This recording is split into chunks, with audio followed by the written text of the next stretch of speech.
Dalam sebuah pemahaman ekonomi umum, adanya investasi asing masuk ke sebuah negara menjadi ukuran suksesnya pemerintah di dalam mengembangkan ekonominya. Sungguh, kalau dari kacamata orang yang sederhana, maka pemahaman foreign direct investment kayaknya benar begitu. Tapi jangan ditelan mentah-mentah gitu atuh. Jangan sederhana pemikirannya. Pemimpin negara itu harus dalam pemahamannya akan investasi asing. Jangan digeneralisir. Kalau sederhana pemikirannya bahwa investasi asing ke Indonesia akan membawa kemakmuran, faktanya tidak sesederhana itu. Malahan kalau seperti saat ini pasti tidak akan membuat kemakmuran karena ada yang gak benar memahaminya. Terbukti kehadiran FDI saat ini selama 7 tahun terakhir tidak membuat pemerintah berhenti cari hutangan. Jadi kalau salah FDI akan tetap tidak membuat makmur, akan tetap berhutang. Jadi kalau tetap berhutang artinya FDI salah. Itu sederhana saja. FDI kalau digeneralisir begitu ya terlihat benar, padahal investasi asing harusnya dipilah-pilah. Hanya yang menggunakan bahan baku lokal dan menghasilkan dolar lah yang diizinkan dan tidak mengeksploitasi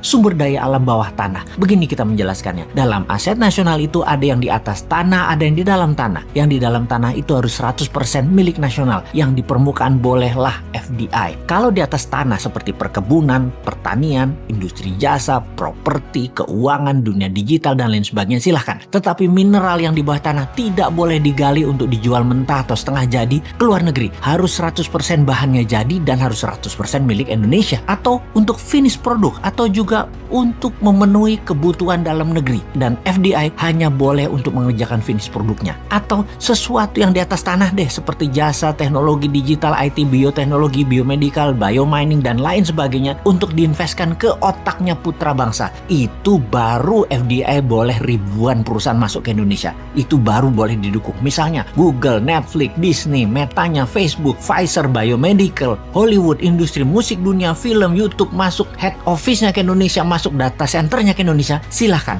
Sekali lagi, jangan SDA alam seperti di Sulawesi, alam dikeduk, aset hilang, negara dapat apa? SDA Indonesia dapat apa? Kok nggak ada yang peduli sih? Sekali lagi, asing yang invest di SDA dalam tanahnya Indonesia yang mentah atau setengah jadi, itu dikirim ke negeri asalnya, itu harus dilarang. Itu melanggar Undang-Undang 45 Pasal 33 dan pejabat yang melindunginya harus dipecat.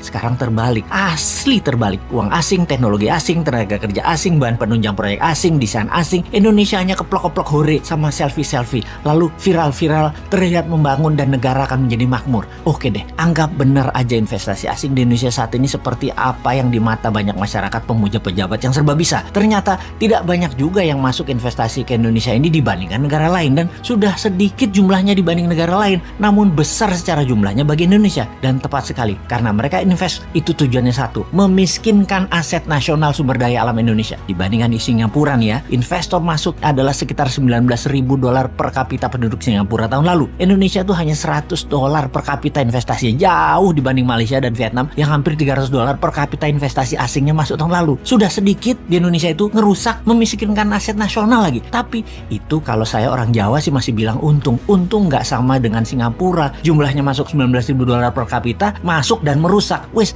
gak lihat 3 tahun lagi itu mas sampai 2024. Sekarang aja sudah ambiar karena kecil ambiarnya. Nanti kalau sudah di atas tahun 2024 baru lo kerasa bahwa keputusan sekarang mengambiarkan juga, cuman slow pace aja.